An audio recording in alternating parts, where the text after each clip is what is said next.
In the beginning, there was only silence.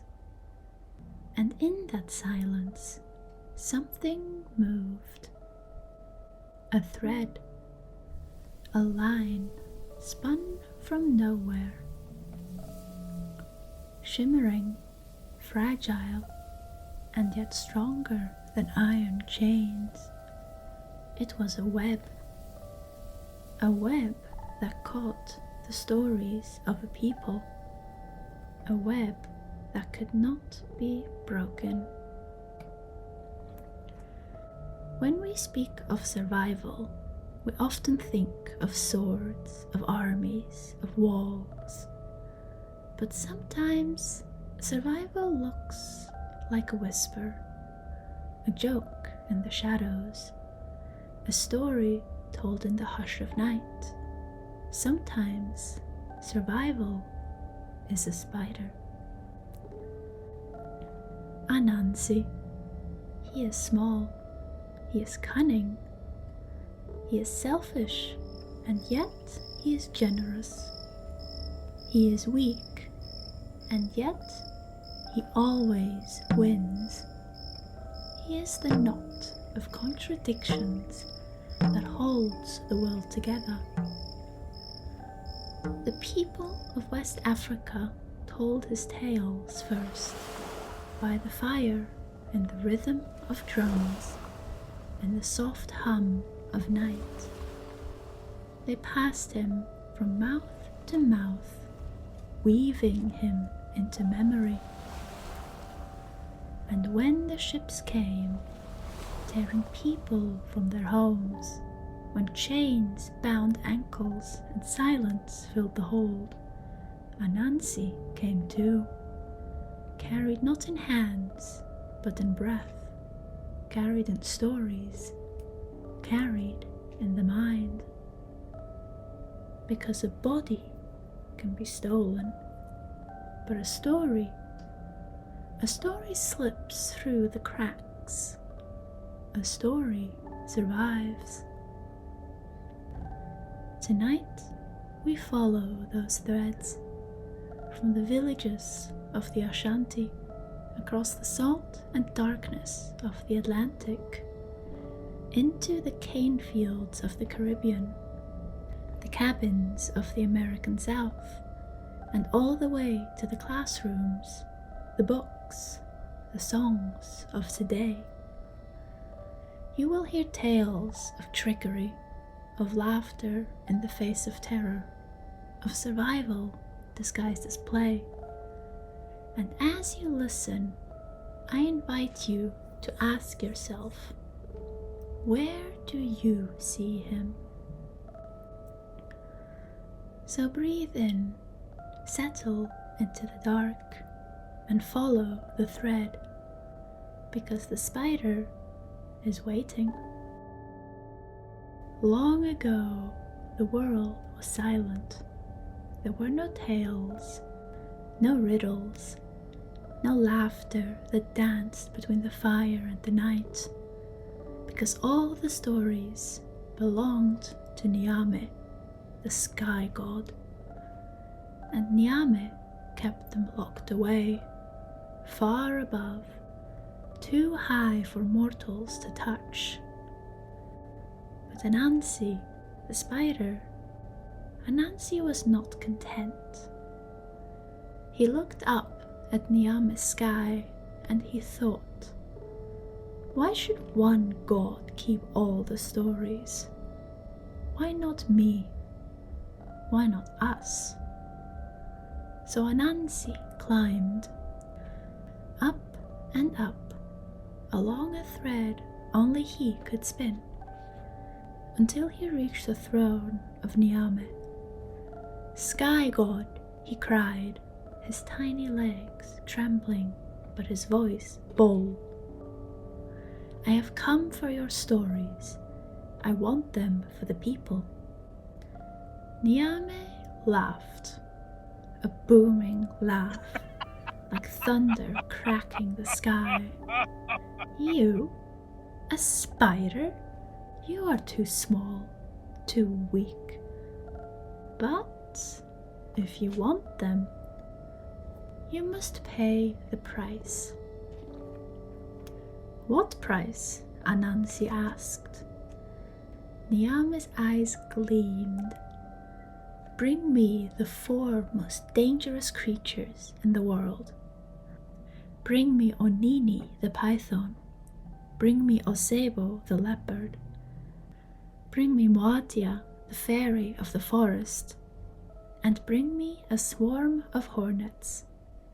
Do this, and the stories are yours. Anansi bowed.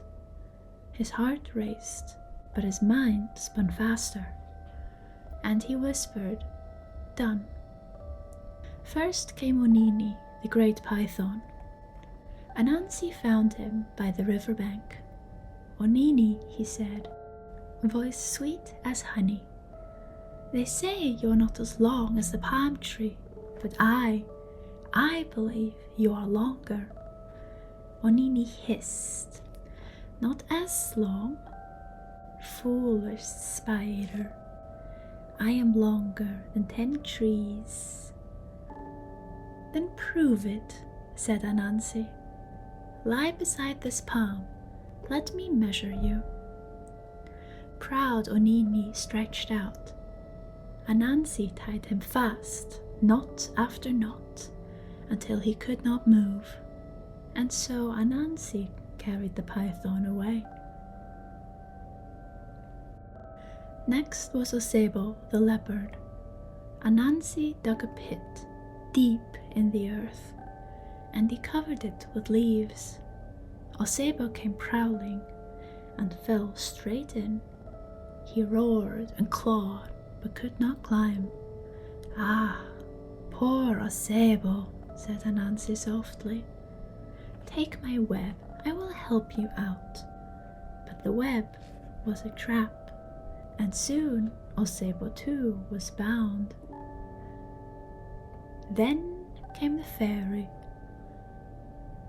Moatia, small and fierce, with eyes like fireflies. Anansi carved a little doll from wood. He covered it in a sticky gum, and he placed a bowl of yam in its hands. The fairy saw it and approached. "Give me the yam," she demanded. The doll said nothing. "Do you not hear me?" snapped the fairy. She struck the doll. Her hand stuck fast. She kicked. Her foot stuck too. And with a final cry, she was trapped. Last came the hornets. Anansi filled a gourd with water. He poured it over himself and the leaves. "Oh, brothers!" he cried. "The rain is falling. Quick, come hide in this gourd or you will drown." The hornets believed him. One by one they flew inside, and Anansi corked the gourd shut. At last he returned to Niame. 4 prizes laid before the sky god. Niame's eyes widened. The spider had done the impossible. "Anansi," he said, "you are small, but you are clever.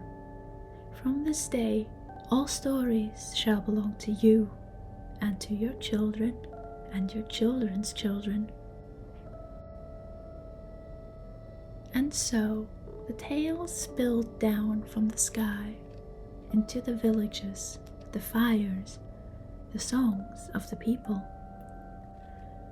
And even now, when a story is told, the old ones smile and whisper, "That is Anansi's gift." Before ships, before chains, before the hunger of empires, there was a land of gold, the Ashanti kingdom. Thick forests and rivers, villages rising like woven baskets on the earth. Here the spider lived, not only in the rafters, not only in the corners of huts, but in the mouths of the storytellers. When the fire crackled and the night pressed close, children leaned forward, eyes wide, hearts ready, and the elders began. Once upon a time, Kweku Anansi. Every tale carried a rhythm, drums beneath the words, hands clapping, bodies swaying. It was never only the story, it was the song of it, the dance of it, the laughter that leapt like sparks into the dark. In these stories, the spider was never a hero in shining armor. He was greedy, he was sly, he tricked his friends, his wife, even the gods, and yet the people loved him, because through his tricks they learned how to watch, how to listen, how to endure. The elders said Anansi showed them that even the smallest, even the weakest, could change the world. But then, silence. The forest still stood, the rivers still flowed, but strangers came, and with them, violence. They came with iron, they came with fire, with trade twisted into chains, villages burned, families torn apart, bodies marched to the coast. The Ashanti, the Akan, the Ewe, the Yoruba, all bound together in ships that stank of death.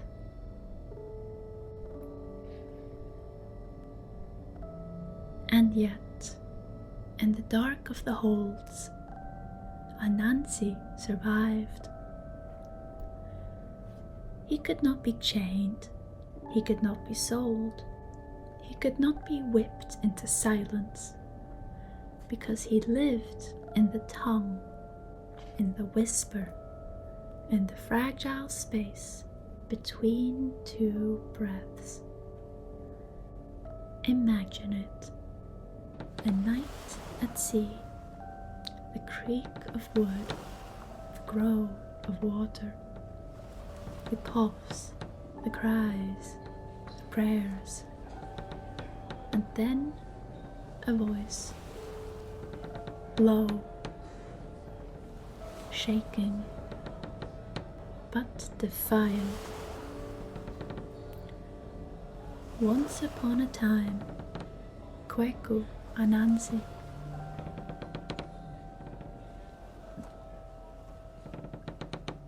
And someone laughs, just for a heartbeat, laughter like a knife cutting through despair. This is rupture, but it is also resistance. The spider's web stretched across an ocean, thread by thread, story by story, carried inside the people stolen from their land. On the plantations, in the cane fields, in the cabins at night, Anansi was there. He wore new names. Aunt Nancy in the American South, Compe Anansi in Haiti, Bra Anansi in Jamaica. But always he was the same, the spider who tricked the strong, the weak one who survived. Think of it, how thin a thread must seem, spun from a spider, swaying in the wind, And yet, that thread outlasted the ships, the guns, the chains. The web held, and through it, people remembered they were more than slaves. They were storytellers. They were survivors.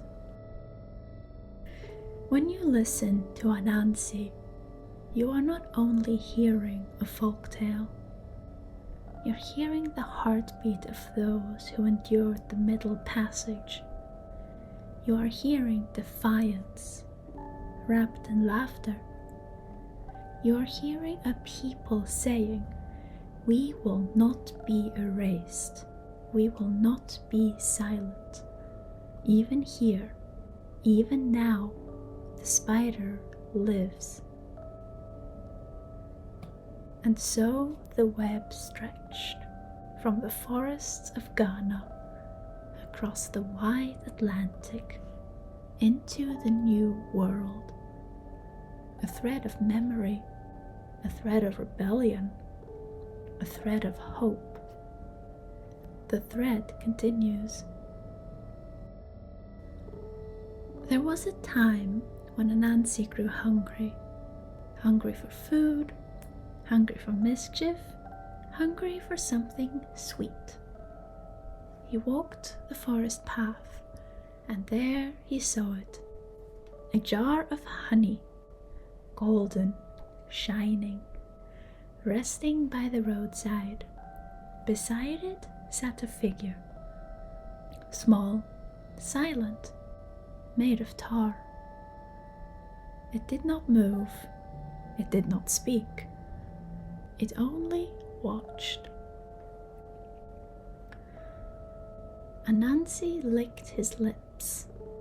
"Good day, stranger," he called. The tar figure said nothing. "Ah, too proud to answer me, eh?" Still nothing. Anansi's legs twitched. His stomach growled. "Well, if you will not greet me, I will take this honey as payment." He reached out, but the tar figure did not move. "You disrespect me," cried Anansi. He slapped the figure across the face, and his hand stuck fast. "Eh? What trick is this?" He struck with the other hand.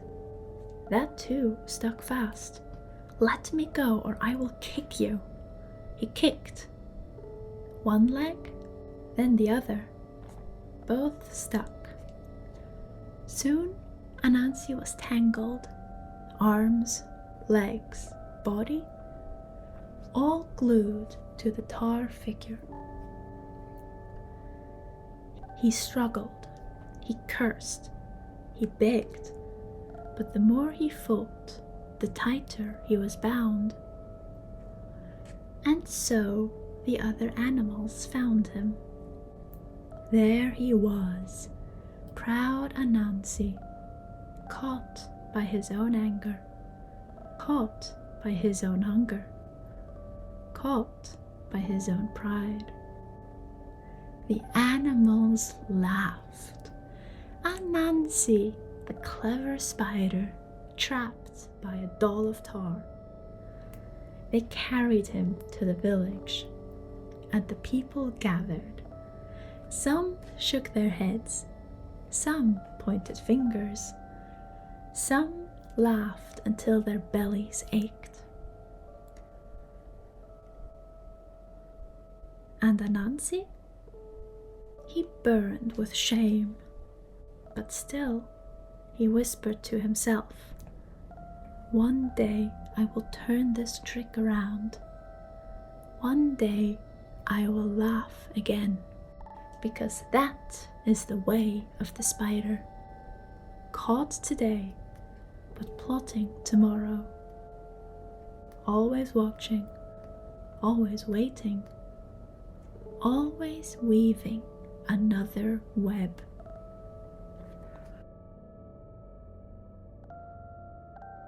Anansi is never only a spider, never only a clown, never only a thief. He is something else, something deeper. Psychologists have a word for this: the trickster, a figure who breaks rules, twists words, turns the world upside down. The trickster lives in every culture. Loki of the frozen north, Coyote in the deserts of the west, Eshu at the crossroads of the Yoruba, and in West Africa and across the Atlantic, Anansi. The trickster is dangerous. He lies, he cheats, he humiliates, he gets trapped, just like with the tar baby. But the trickster also opens doors. He shows us cracks in the walls. He reveals that the rules are not unshakable, that the powerful can be mocked, that laughter can cut deeper than a sword. Now imagine you are enslaved. Your body belongs to another. Your time is not your own. Every rule presses down like iron. And yet, you hear a story about a small spider who outsmarts the fairy, who tricks the leopard, who steals from the sky god himself. And you laugh, not because life is funny, but because through Anansi you feel a secret power. That laughter is rebellion. That story is resistance. Because if the spider can win, perhaps so can you. Anansi teaches survival through paradox. He is selfish, yet he saves. He is foolish, yet he triumphs. He is weak, yet he wins. And this paradox mirrored the lives of those who carried him across the sea.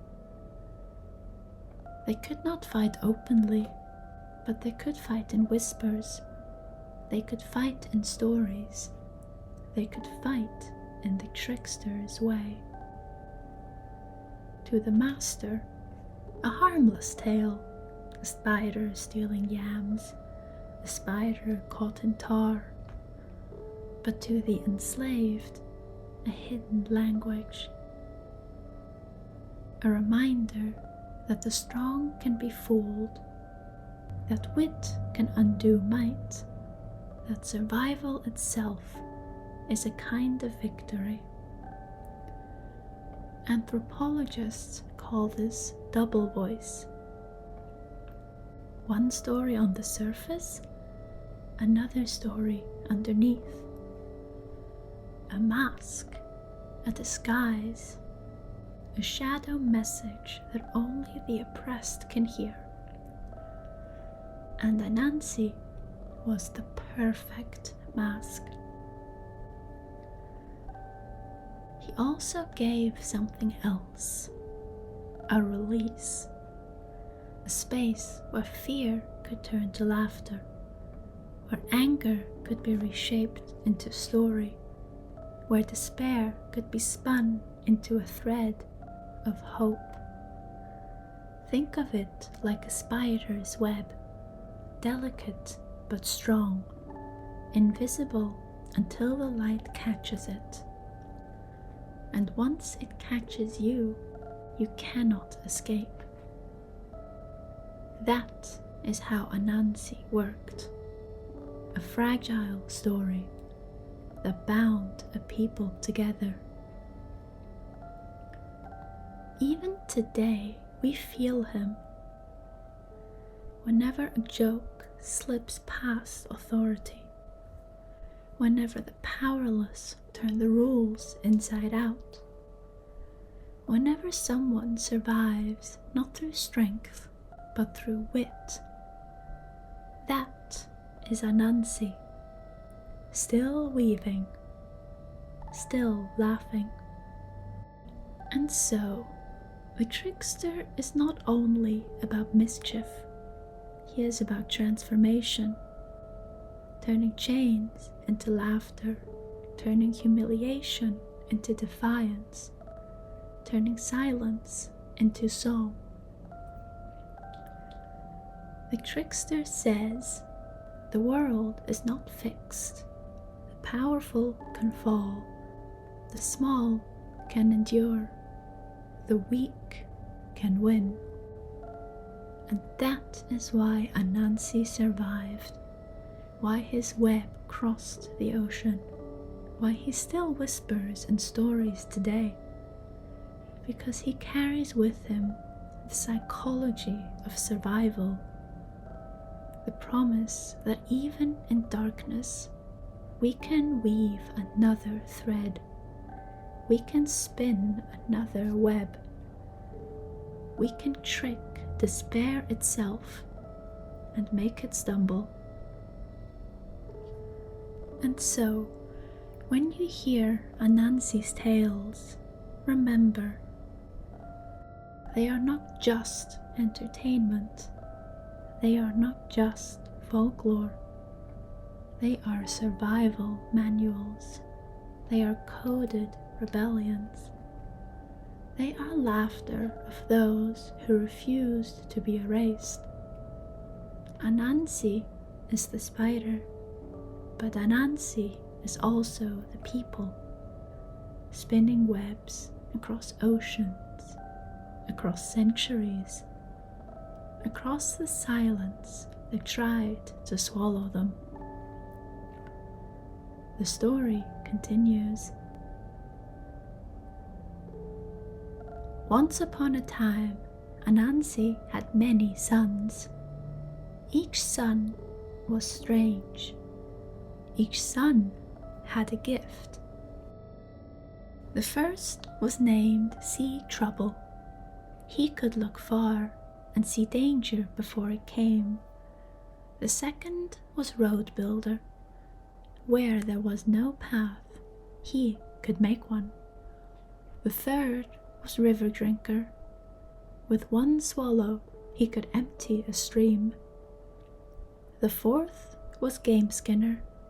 Quick as knives, he could strip a beast clean in a breath. The fifth was Stone Thrower. Strong arms, never missed his mark. And the sixth, Cushion. Soft, gentle, able to break the hardest fall. One day, Sea Trouble cried out, "Father, I see something, a great fish swallowing you whole." Anansi laughed. "Impossible, no fish can eat me." But as he spoke, the water stirred. The fish rose, its jaws opened wide, and in an instant, Anansi was gone. His sons leapt into action. Road Builder cleared the way. River Drinker drained the waters, and there lay the fish. Stone Thrower struck. The fish split open. Game Skinner pulled the body apart, and out came Anansi, alive, breathless, safe.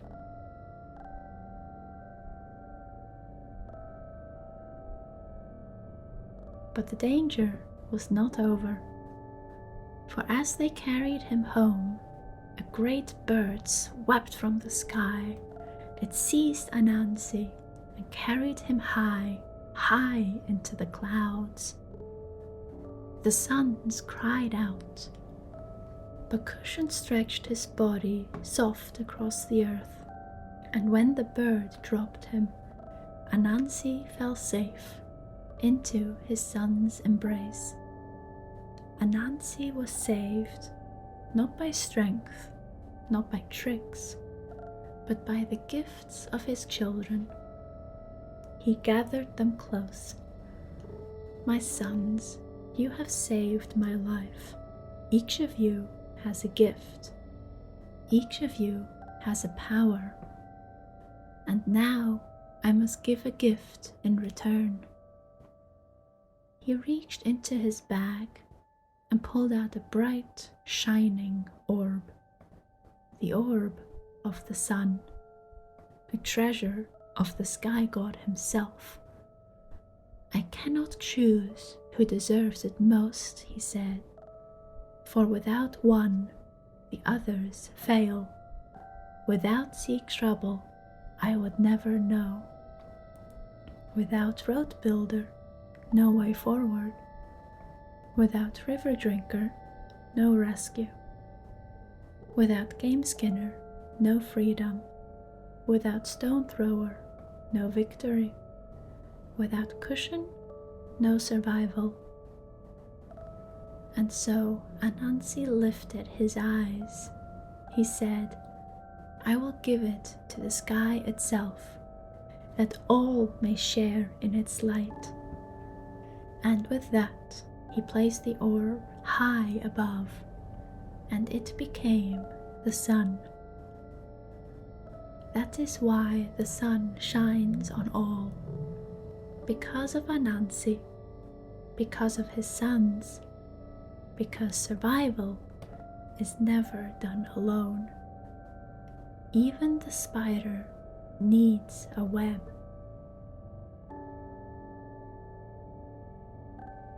Anansi is small, a spider, easily crushed. And yet, he endures. He endures through oceans crossed in chains. He endures through whispers told in the dark. He endures through laughter that hides pain. He endures because stories endure. Each tale we heard tonight was not just a story. The tar baby taught us that wit can undo force. The journey with his sons showed us that survival is shared. Each story is a tool. Each story is a map. Each story is a thread in the web. And what is the web? It is connection. It is resilience. It is memory stretched across generations. The web is how enslaved people remembered freedom. The web is how children still remember joy. The web is how we remember ourselves when the world tried to make us forget. We live in a time of systems, rules, powers greater than us, but so did our ancestors, and still they found ways to laugh, still they found ways to resist, still they found ways to weave, and if they could, so can we. Anansi teaches us that survival is not only muscle, it is not only war, it is imagination, it is cunning, it is finding cracks in stone and planting seeds there. It is remembering that no single person holds all wisdom, that only together do we carry the whole. So tonight, as we leave, let us remember the spider, small, fragile, ordinary, and yet builder of webs that hold against the wind. Let us remember that we too are weavers, that our stories our laughter, our shared wisdom is stronger than we know. Anansi is still here, in every joke told at the expense of power, in every clever child who asks why not, in every survivor who chooses to live not only with tears but with a smile. So the web continues, so the stories continue, so we continue.